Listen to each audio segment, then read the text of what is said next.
Sebuah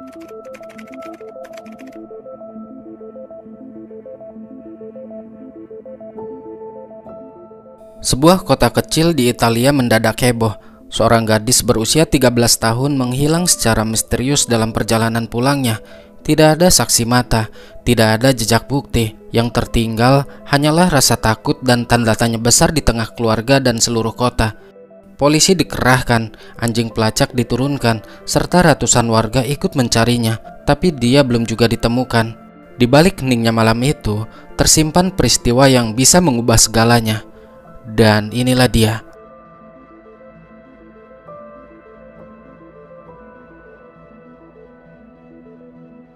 Berlatar di sebuah provinsi Bergamo di wilayah Lombardi, Italia, pada tanggal 26 Februari 2011, ada seorang pria yang sedang menerbangkan pesawat remote kontrolnya di ladang yang luas.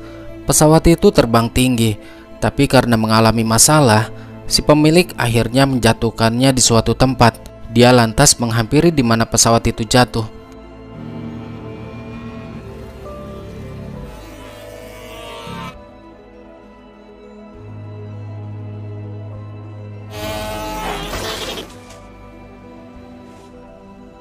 Namun sesampainya di sana, tiba-tiba dia dikejutkan dengan melihat seseorang tak bernyawa di semak-semak yang mulai tercium aromanya dengan keadaan lengkap, masih memakai kaos kaki dan sepatu.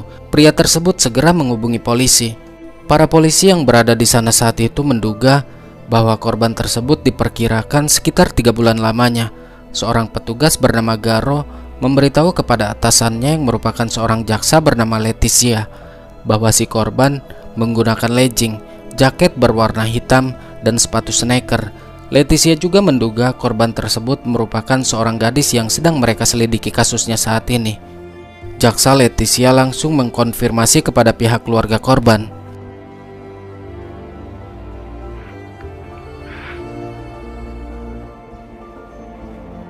Kemudian kita diajak flashback ke 3 bulan sebelumnya, tepat di tanggal 26 November 2010. Kita diperlihatkan seorang gadis berumur 13 tahun yang bernama Yara. Saat itu dia sedang asik mengikuti latihan senam irama bersama teman-temannya. Namun tidak terasa waktu menunjukkan di jam 5 sore, menandakan bahwa latihan selesai dan harus segera pulang. Dari luar gedung tampak seorang pria yang tengah memperhatikan Yara.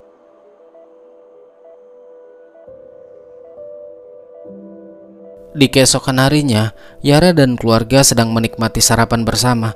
Dari sini bisa kita lihat keharmonisan dan kekompakan mereka. Mereka saling bercanda satu sama lain. Ayah dan ibu Yara selalu mendukung dengan aktivitas putrinya selama kegiatan itu positif. Yara meminta izin meminjam kotak musik milik ayahnya untuk dibawa ke tempat latihan senam irama, yaitu dibawa ke gimnasium karena kotak musik di tempat latihannya telah rusak. Sang ibu mengizinkan, tapi dengan syarat Yara harus pulang cepat, jangan terlalu malam. Prima di portare lo stereo in palestra. Alle 7:15 sono a casa. 2 minuti fammi stare, poi sono 2 passi. Massimo. Va bene. Yara pun berangkat ke gimnasium membawa kotak musik dengan berjalan kaki, karena jarak dari rumah Yara ke tempat latihannya pun hanya beberapa ratus meter saja. Setibanya di sana, Yara memberikan kotak musik itu kepada teman-temannya. Yara diajak teman-temannya untuk ikut latihan senam, tapi Yara menolak karena dia harus segera pulang, khawatir sang ibu menunggunya di rumah. Yara pun pulang melewati jalan yang biasa dia lewati. Tiba-tiba dari belakang ada mobil bak yang tengah membuntutinya. Mobil bak itu terus mengikuti Yara. Yara yang merasa curiga, dia lantas mempercepat langkah kakinya. Entah bagaimana caranya, semenjak saat itu Yara menghilang, yang diduga dibawa oleh si pengendara mobil bak tersebut. Sedangkan di rumah, sang ibu mencoba menghubungi ponsel Yara karena putrinya tidak kunjung tiba. Padahal jamnya sudah lewat dengan apa yang dijanjikan Yara. Sang ibu juga mencoba menelpon pelatih Yara, tapi mereka mengatakan bahwa Yara sudah pulang setengah jam yang lalu. Sang ibu tentu panik, seharusnya Yara sudah sampai di rumah. Malam itu ayah Yara yang bernama Gambirasio akan pergi makan malam bersama bosnya di luar. Dia berkata, mungkin saja ponsel Yara sedang lowbat sehingga tidak bisa dihubungi. Gambirasio memasrahkan masalah ini kepada istrinya. Sang ibu yang panik lantas pergi ke gimnasium untuk memastikan langsung. Di sana dia tidak menemukan Yara. Bahkan dengan bantuan teman-temannya, sang ibu tidak menemukan Yara di sekitaran area gimnasium. Selesai urusan dengan bosnya, Gambirasio pun pergi ke kantor polisi karena kabar dari istrinya bahwa Yara belum juga pulang. Dia ingin membuat laporan orang hilang. Ayahnya tampak panik, namun hal itu berhasil ditenangkan oleh salah satu anggota kepolisian. Sang ayah berkata bahwa telepon milik anaknya tidak bisa dihubungi. Dia lantas memperlihatkan foto Yara guna keperluan identifikasi pencarian yang akan dilakukan oleh para polisi nantinya. Setelah Gambirasio pergi, datanglah jaksa Leticia untuk membahas masalah ini dengan Garo, bawahannya. Garo menjelaskan jika Yara menghilang di Brembate seusai dari gimnasium, tempat latihan senam irama. Leticia menanyakan apakah Yara dan keluarga ada perselisihan atau perkelahian sebelumnya. Menurut ayahnya sih tidak ada. Leticia meminta data pelacakan lokasi operator telepon Yara yang aktif terakhir kalinya. Menurut data yang ditemukan, bahwa Yara terakhir kali aktif di Brembate di Sopra, tepat di Jalan Ruggeri pada pukul 18.55. Berita dihebohkan dengan hilangnya Yara, gadis berumur 13 tahun. Para polisi mulai melakukan pencarian di sepanjang jalan dari rumah Yara sampai ke gimnasium.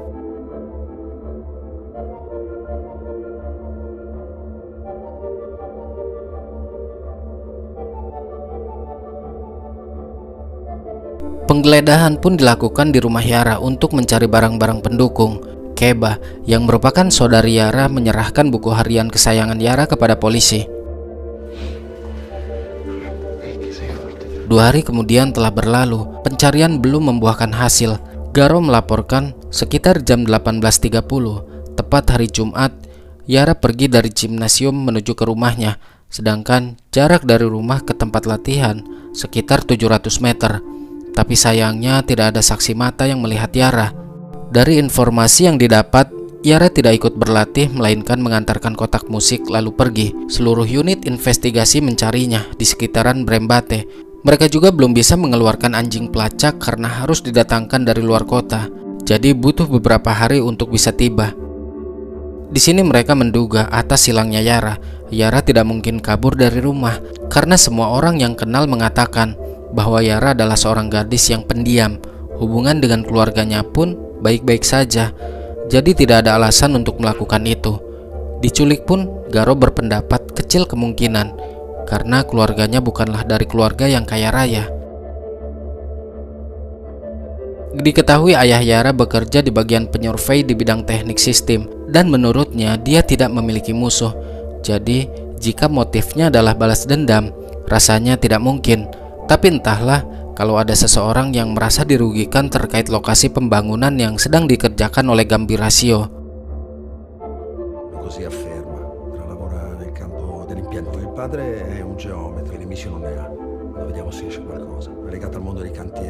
Leticia memiliki seorang anak perempuan yang bernama Figlia, yang ternyata Figlia sendiri adalah teman dari Yara. Di rumah, dia menanyakan tentang keberadaan Yara. Tidak ingin putrinya panik, Leticia kemudian menenangkan Figlia. Esok harinya, Leticia mendatangi gimnasium. Dia berkata kepada pelatihnya, apakah ada gerak-gerik aneh Yara sebelum dia menghilang? Sang pelatih menjawab, jika tidak ada tanda-tanda aneh di beberapa hari menjelang hilangnya Yara, dan apakah ada orang asing yang datang ke gimnasium. Di sini si pelatih bercerita bahwa dulu ada kasus seorang muridnya yang diikuti oleh pria tak dikenal.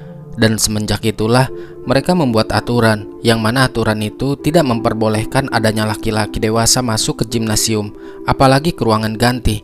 Ma questa è una storia che gira da anni ormai. Questo qua che veniva a spiare le ragazze era solo spogliatoio. Tutto come risultato i genitori maschi dei ragazzi, Beberapa hari kemudian, para polisi mendatangi kawasan proyek konstruksi di Mapelo dengan bantuan navigasi anjing pelacak. Di sana, anjing-anjing pelacak itu mengendus aroma yang sama dengan sweater milik Yara. Pemeriksaan terhadap para pekerja proyek pun dilakukan.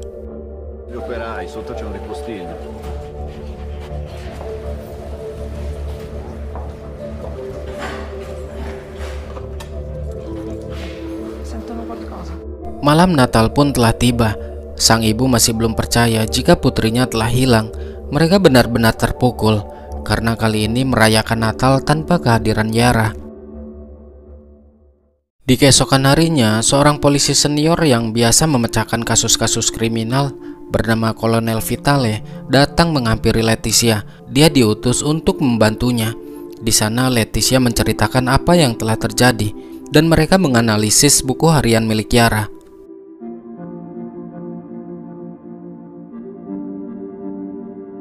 Selanjutnya Leticia mendatangi sekolah di mana Yara belajar. Dia bertanya kepada salah satu guru, apakah ada kejadian perundungan yang terjadi di sini? Gurunya menjawab, di sekolah favorit ini tidak pernah terjadi kasus bullying. Jadi, Yara merasa aman di sekolah. Hari demi hari pun terus berlalu. Para polisi tidak henti-hentinya mencari keberadaan Yara, namun mereka belum juga menemukannya. Tentu saja hal itu menjadi trending topik, ramai diperbincangkan, terutama di stasiun televisi. Leticia mendapat teguran dari atasannya karena kasusnya buntu.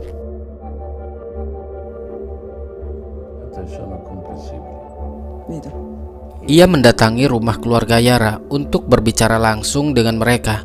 Ia menyampaikan bahwa kasus ini belum mendapat titik terang.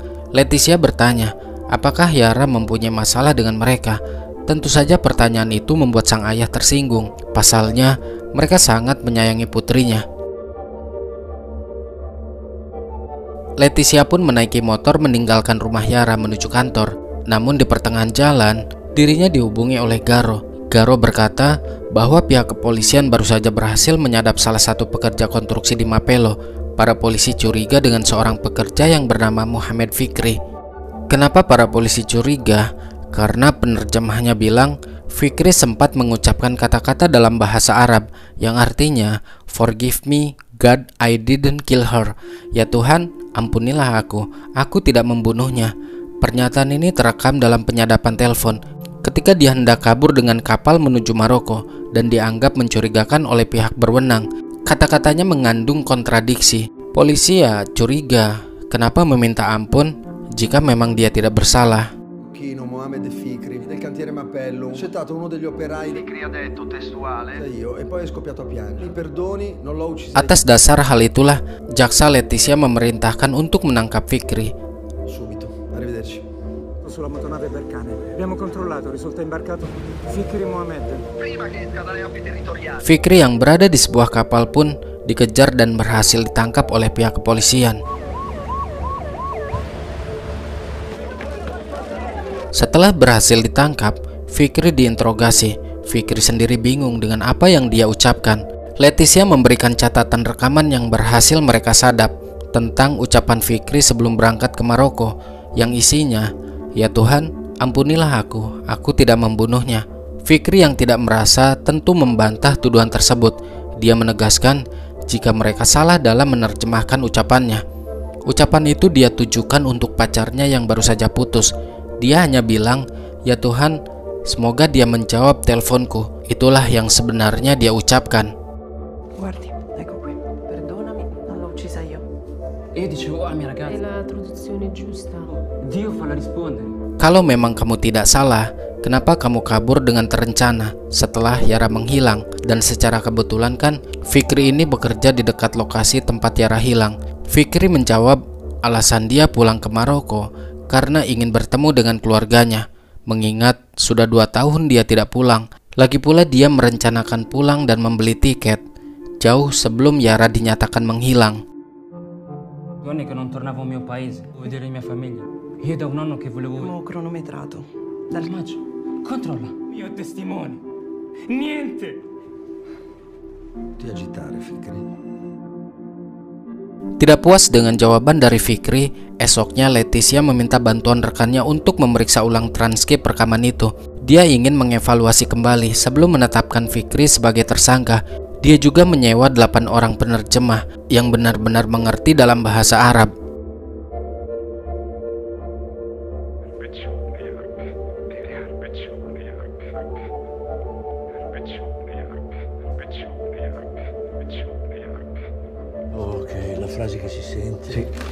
Dio ti prego, fa che Setelah dianalisa oleh 8 orang penerjemah, Ternyata apa yang dikatakan Fikri memang benar. Dia tidak pernah mengucapkan seperti apa yang dituduhkan para polisi. Kesimpulannya, mereka salah menerjemahkan ucapan Fikri, yang itu artinya Fikri sama sekali tidak ada kaitannya dengan hilangnya Yara, dan dia pun dibebaskan. Hari-hari pun terus berlalu. Karena sudah lama belum terungkap dan belum mendapat titik terang, masyarakat pun melakukan aksi unjuk rasa.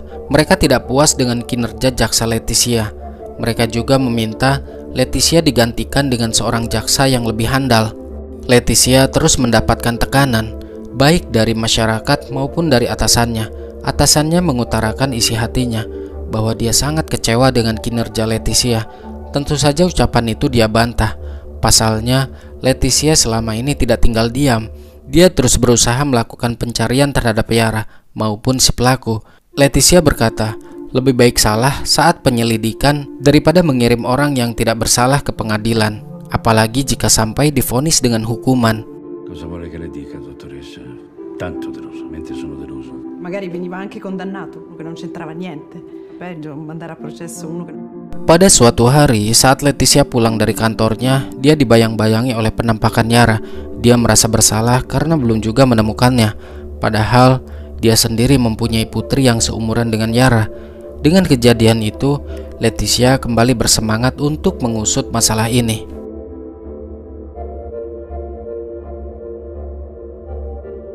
Keluarga Yara menyampaikan kesedihannya di depan reporter.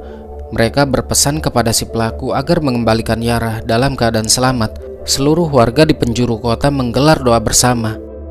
Persone che trattengono Yara senza un sentimento d'amore. Chiediamo loro di rispondere. Ridateci i nostri figli. E dopo averla guardata negli occhi. 26 Februari 2011, kita dibawa ke adegan yang ada di awal film. Seorang pria yang sedang menerbangkan pesawat remote control dan terjatuh di suatu tempat, yang ternyata jasad tersebut adalah jasad Yara.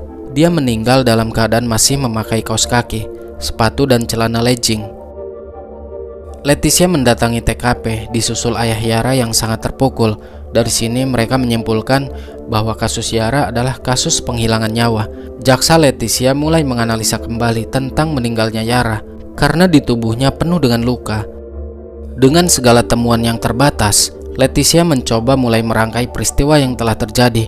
Kemungkinan Yara meninggal bukan karena pukulannya, melainkan karena terkena hipotermia akibat cuaca yang begitu ekstrim. Dia menduga motif si pelaku. Sepertinya juga si pelaku melakukan percobaan tindakan tidak senonoh, tapi Yara berhasil memberontak sehingga si pelaku menghajarnya. Leticia memiliki ide untuk mengambil sampel DNA semua orang terdekat, mulai dari keluarga, teman sekolah, teman latihan senam, tetangga, orang-orang yang berada di supermarket, orang-orang yang berada di klub, atau bahkan orang-orang konstruksi yang bekerja di Mapelo, dan siapapun orangnya yang dengan sukarela untuk diambil sampel DNA-nya. Sempat terjadi penolakan, karena untuk melakukan semua itu membutuhkan biaya yang tidak sedikit. Tapi dengan keyakinan Leticia bahwa dia pasti akan menemukan pelakunya, akhirnya tim kepolisian pun setuju dengan ide tersebut. Sui vestiti le spere di ferro. Polmoni aveva tracce di polveri di Chiamiamo, prima o poi lo rifà. Ci riporta al mondo. Dilakukanlah pengambilan sampel untuk tes DNA di area sekitaran Brembate dan di beberapa tempat lainnya. Singkatnya, 1 tahun kemudian di pusat kantor polisi forensik, para ahli menemukan 2 profil biologis yang cocok sebanyak 50% kecocokannya dengan DNA yang ditemukan di celana milik Yara. Yang pertama, seorang pria bernama Guerinoni. Yang kedua, adalah seorang pria yang tidak dikenal. Jadi kesimpulannya, Guerinoni ini secara tidak langsung memiliki hubungan darah dengan seorang pria yang tidak dikenal tersebut. Bisa jadi kerabatnya. Polisi lantas membawa Guerinoni dan menginterogasinya.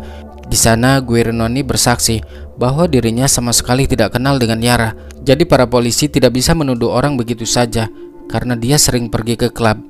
Namun bukan itu maksud Leticia memanggilnya. Dia percaya jika Guerinoni bukanlah pelakunya, karena kan kecocokannya hanya 50% saja. Tapi Leticia menghubunginya karena sebagian DNA milik Guirinoni cocok dengan si pelaku. Artinya, dia adalah kerabat dari si pelaku. Entah itu saudara-saudara dari keturunan ayahnya. Di sini Guirinoni berkata bahwa dia memiliki 3 orang sepupu yang bernama Vittoria, Paolo, dan Marcello. Untuk Vittoria, dia sudah lama tinggal di luar negeri, jadi tidak mungkin dia pelakunya. Tapi untuk Marcello, mereka dengan sukarela memberikan sampel untuk dites. Usare la gente perché va in discoteca. Le crediamo, signor Guirinoni. Non è per quello. Yara non è suo. Vediamo che il DNA sui vestiti Ma perché mi avete chiamato? Il suo DNA perché une con il DNA dell'assassino siete imparentati. Non so cosa significa. Linea paterna. Siete imparentati per lì. Della famiglia di suo padre. I cugini o zii? Io ho 3 cugini e Stia tranquillo. Vittoria, Paolo e Marcello.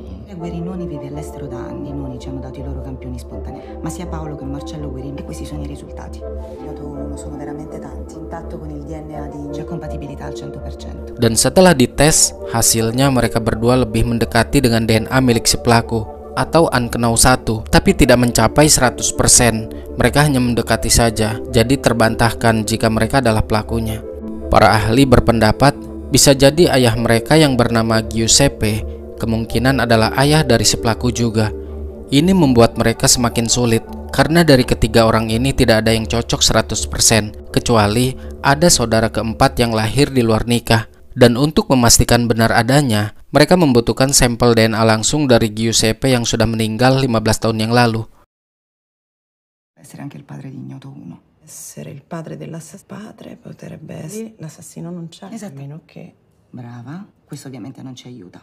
nato fuori dal matrimonio ci sia un quarto fratello. Quello che volevo dire, dottoressa, il DNA di Giuseppe Guirinoni, essere certi ci servirebbe, ma però è che per essere Ok. è morto da 15 anni. Leticia mendatangi rumah istri Giuseppe, yaitu ibu dari Vittoria, Paolo, dan Marcello. Leticia menanyakan seorang anak dari istri Giuseppe yang lain. Tentu saja pertanyaan itu membuatnya tersinggung. Pasalnya, Giuseppe hanya menikahinya saja, jadi nggak mungkin punya anak dari perempuan lain. Relazione da un altro matrimonio. Ma quale relazione? Capisco. Non ce ne sono in giro. Ho sposato solo di me. Avete sbagliato. Lei non capisce. Povera gente. Selain menanyakan hal itu, mereka berdua datang ke sana ingin memastikan sekaligus membutuhkan sampel DNA milik suaminya yang sudah meninggal 15 tahun yang lalu. Mereka meminta SIM Giuseppe yang masih disimpan atau barang-barang yang lainnya. Setelah dilakukan tes kecocokan DNA yang terdapat pada barang-barang milik Giuseppe dengan yang ada di celana milik Yara, ternyata guys, hasilnya mengejutkan, yaitu 99,99% cocok. Artinya, dugaan para ahli benar jika semasa hidupnya Giuseppe memiliki selingkuhan, dan anak dari selingkuhannya itu kemungkinan pelaku yang menghabisi Yara. Nah loh, gokil banget kan dari kasus Yara malah ngebongkar kasus perselingkuhan Giuseppe yang notabene istri sahnya sendiri pun tidak tahu. Guardi.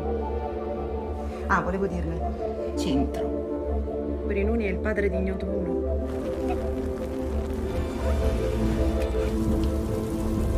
Giuseppe Guirinoni, DNA sui resti il 99,99%. Uno era suo figlio, del Guirinoni, una madre diversa dalla moglie quale ha avuto altri figli. Frutto di una relazione.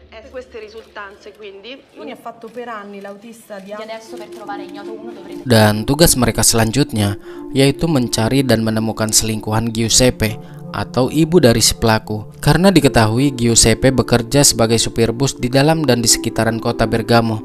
Mereka pun mencarinya di wilayah tersebut. Setelah dilakukan pencarian dan pengetesan tes DNA di beberapa wilayah Bergamo, akhirnya mereka menemukan satu nama yang cocok sebanyak 99,99%. Wanita tua tersebut bernama Esther Arzufi yang diduga dulunya pernah memiliki hubungan dengan Giuseppe. Menurut pengakuan Esther, dia telah menikah dengan Giuseppe dan memiliki 3 orang anak. Anak pertama bernama Massimo Giuseppe Bossetti, berumur 41 tahun, dan yang lainnya tinggal di luar negeri. Setelah diselidiki, diketahui Massimo bekerja sebagai tukang bangunan dan tinggal di Mapello. Berhubung Massimo yang paling logis untuk diselidiki, Para polisi pun menyelidikinya terlebih dahulu. Profil genetiknya memiliki 94% kemungkinan dia bermata biru. Terdapat partikel-partikel di pakaian Yara seperti partikel besi, ada serat karung goni, dan itu relate dengan pekerjaan Massimo yang sebagai tukang bangunan. Mereka saat ini sedang memantau pergerakan Massimo.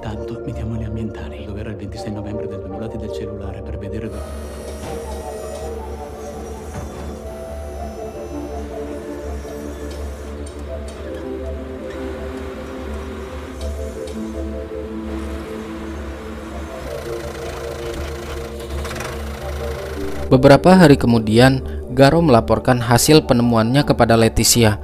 Para polisi menemukan riwayat telepon Massimo, yang dimana pada hari Jumat jam 17.45, ponselnya tersambung di menara Brembate yang terhubung dengan pusat olahraga di gimnasium. Yang itu artinya di hari Jumat pas hilangnya Yara, Massimo sedang teleponan dengan istrinya di rumah, dan posisi dia saat itu berada di gedung gimnasium. Lalu ponselnya dimatikan sampai jam 7 di keesokan harinya. Meski sudah banyak bukti yang mengarah kepada Massimo, Leticia tetap tidak mau gegabah sebelum memastikan langsung DNA milik Massimo. Leticia menugaskan anggotanya untuk memberhentikan Massimo di tengah jalan. Mereka berpura-pura sedang ada pemeriksaan rutin alkohol, padahal mereka akan mengambil sampel DNA miliknya.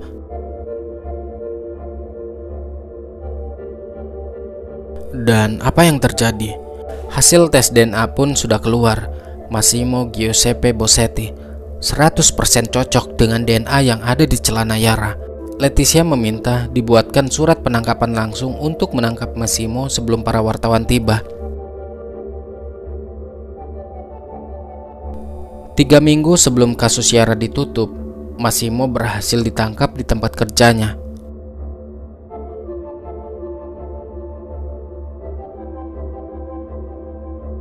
Leticia mengabari hal itu kepada ibunya Yara.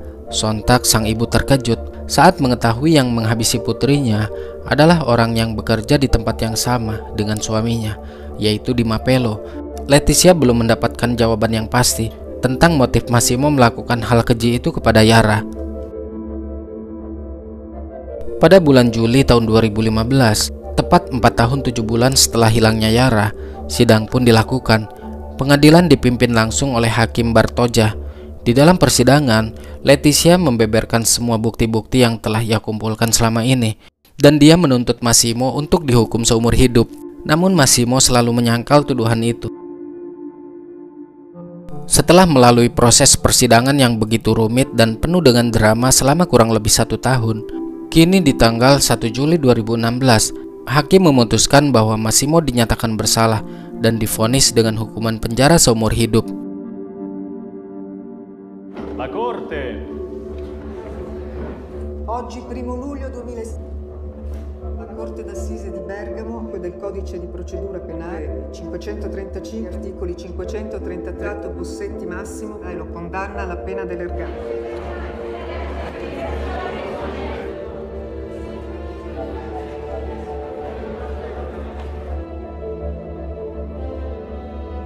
Pada tahun-tahun berikutnya, sampai detik ini Massimo selalu mengajukan banding, tapi selalu ditolak. Selama persidangan, Massimo tidak pernah mengakui perbuatan tersebut, jadi motifnya pun belum diketahui. Ini kasusnya sempat heboh banget di Italia pada saat itu. Kasus yang awalnya gara-gara hilangnya seorang gadis, jadi membongkar kasus perselingkuhan karena tes DNA itu. Dan ini menjadi kasus termahal sepanjang sejarah di Italia. Butuh waktu bertahun-tahun, ribuan tes DNA, dan satu tekad kuat dari seorang jaksa wanita untuk mengungkap kebenaran di balik hilangnya Yara. Yara mungkin telah pergi, tapi perjuangan untuk menuntut keadilan membuat namanya abadi. Ini bukan hanya tentang menemukan si pelaku, tapi membela mereka yang tidak bisa lagi bersuara. Dan kisah ini jadi pengingat bahwa di balik keheningan terkadang ada kebenaran yang menunggu untuk ditemukan.